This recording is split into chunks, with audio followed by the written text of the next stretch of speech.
1974 সালের 18 মে সকাল 7:30টা রাজস্থানের পোখরানে বালির মধ্যে গাড়া পড়ে গেছে একটি জিপ গাড়ি। বহু চেষ্টা করেও ড্রাইভার জিপটিকে তুলতে ব্যর্থ। হাতে সময় খুবই অল্প, তাই সে গাড়ি থেকে নেমে দ্রুত হাঁটতে শুরু করে।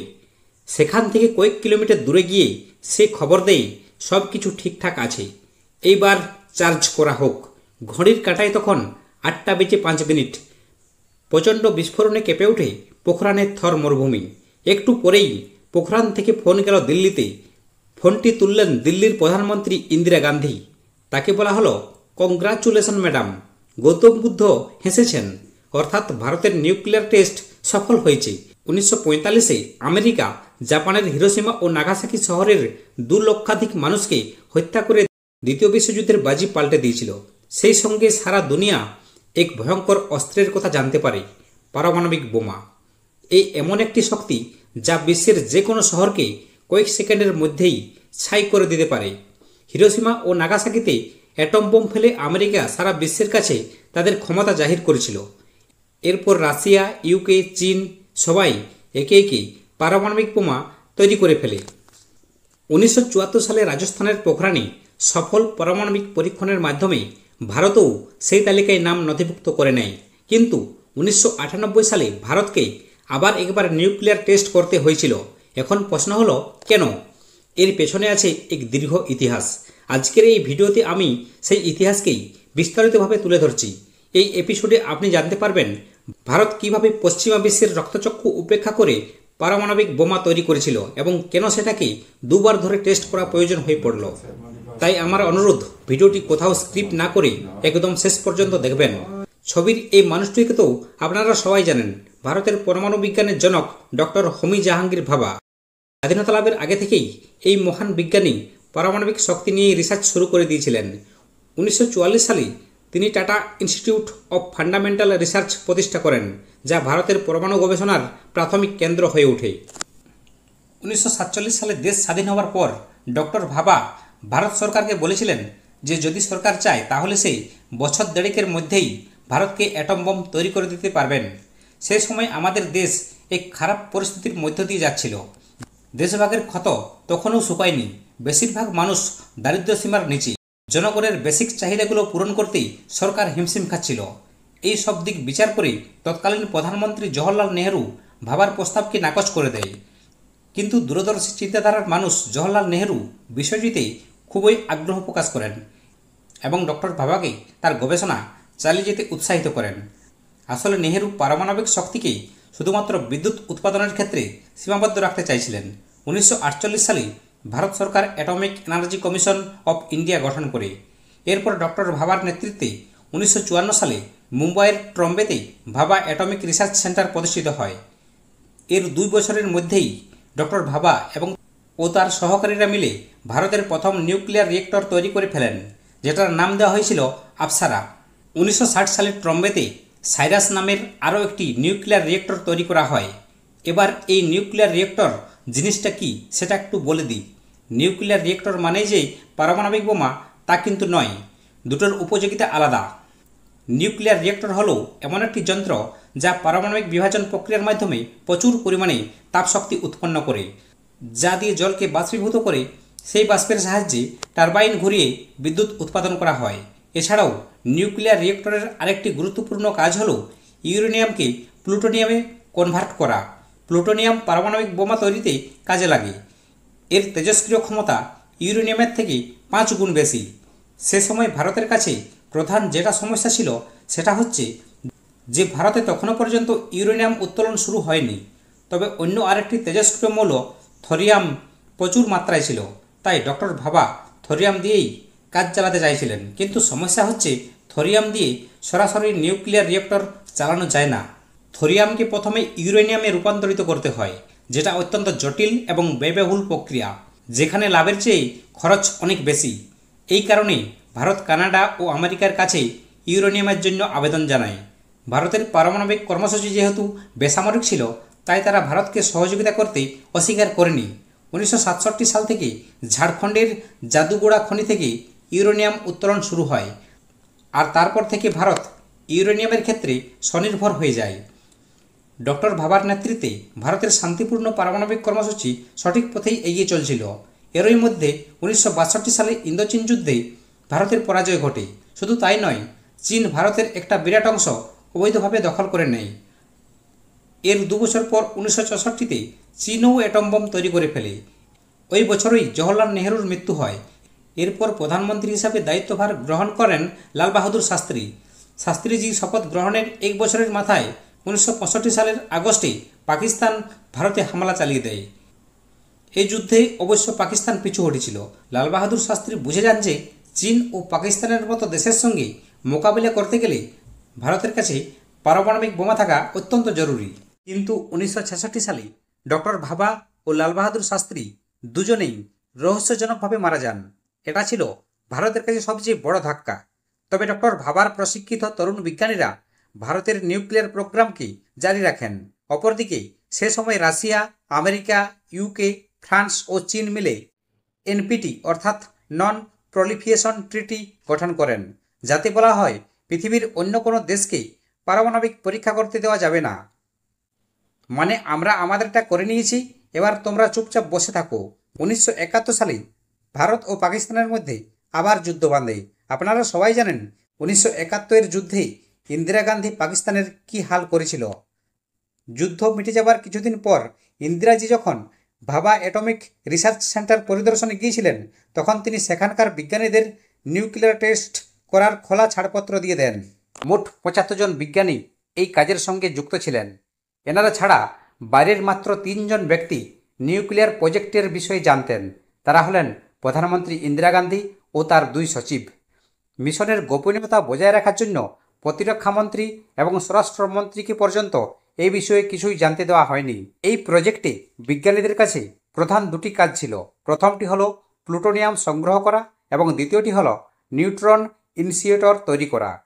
প্লুটোনিয়ামের জন্য অবশ্য তাদেরকে বেশি ভাবতে হয়নি, কারণ ততদিনে ঝাড়খণ্ডের জাদুগোড়া মাইন থেকে ইউরেনিয়াম উত্তোলন শুরু হয়ে গিয়েছিল। সেই ইউরেনিয়ামকে সাইরাস নিউক্লিয়ার রিয়েক্টরের সাহায্যে 18 কেজি প্লুটোনিয়াম তৈরি করে নেওয়া হয়। ভারতে নিউট্রন ইনিশিয়েটর তৈরির জন্য বিজ্ঞানী বাসুদেব আচার্যকে দায়িত্ব দেওয়া হয়েছিল। শেষ পর্যন্ত তিনি সেটিকে বানাতে সফল হন।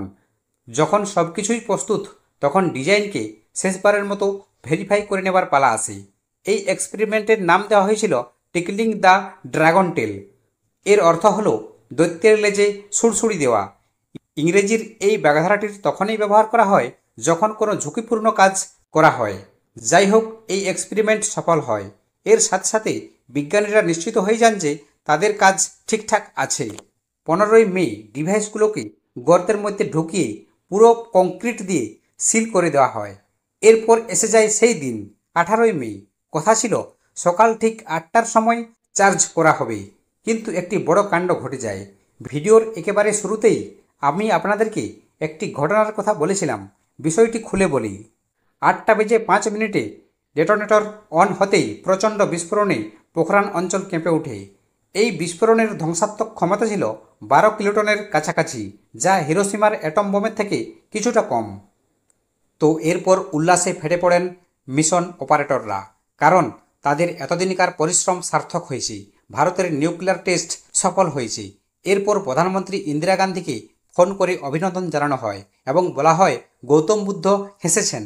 আসলে এই প্রজেক্টের নাম দেওয়া হয়েছিল স্মাইলিং বুদ্ধ, মানে হাস্যরত গৌতম বুদ্ধ। এখন প্রশ্ন হলো, এরকম নামকরণের কারণ কি? প্রথমত, টেস্টের কিছুদিন আগে বুদ্ধ পূর্ণিমা গিয়েছিল। দ্বিতীয়ত, এটি একটি শান্তিপূর্ণ পারমাণবিক বিস্ফোরণ ছিল, যেখানে কোনো প্রাণহানি ঘটেনি, কেউ হতাহত হননি। তাই গৌতম বুদ্ধের অহিংস নীতির সাথে সামঞ্জস্য রেখে প্রজেক্টের নাম রাখা হয়েছিল স্মাইলিং বুদ্ধ। এখানে একটা বিষয় পরিষ্কার করে বলে দিই যে ভারত কিন্তু তখনও পর্যন্ত কোনো পারমাণবিক বোমা তৈরি করেনি। এটা ছিল শুধুমাত্র একটি পরীক্ষা, যেখানে একটি নিউক্লিয়ার ডিভাইসকে ব্লাস্ট করা হয়েছিল। আসলে পোখরানের মাধ্যমে সারা পৃথিবীকে বার্তা দেওয়া হয়েছিল যে প্রয়োজন পড়লে ভারতও অ্যাটম বোম তৈরি করতে পারে, ভারতের কাছে সেই প্রযুক্তি আছে। অপরদিকে সে সময় রাশিয়া, আমেরিকা, ইউকে, ফ্রান্স ও চীন মিলে এনপিটি অর্থাৎ নন প্রলিফিয়েশন ট্রিটি গঠন করে, যেখানে বলা হয় পৃথিবীর কোনো দেশকেই আর কোনো রকম পারমাণবিক পরীক্ষা করতে দেওয়া যাবে না। সেটা সামরিকই হোক বা বেসামরিকই হোক। এই ট্রিটিকে কার্যকর করতে তারা এনএসজিও গঠন করে। এনএসজিওর পুরো কথা হলো নিউক্লিয়ার সাপ্লায়ার্স গ্রুপ। এই গ্রুপের কাজ ছিল আন্তর্জাতিক স্তরে সমস্ত রকম পারমাণবিক উপকরণের লেনদেন বন্ধ করা, কিন্তু ভারত এসব কোনো কিছুকেই পাত্তা দেয়নি। ইন্দিরা গান্ধী পরিষ্কার জানিয়ে দেন যে ভারত আপাতত পারমাণবিক শক্তিকে শুধুমাত্র বিদ্যুৎ উৎপাদন এবং মাইনিংয়ের কাজে ব্যবহার করবে। পোখরানে দ্বিতীয়বার নিউক্লিয়ার টেস্টিংয়ের বন্দোবস্ত করেন, কিন্তু আমেরিকা তার স্পাইস স্যাটেলাইটের মাধ্যমে সব কিছু দেখতে পেয়ে যায়।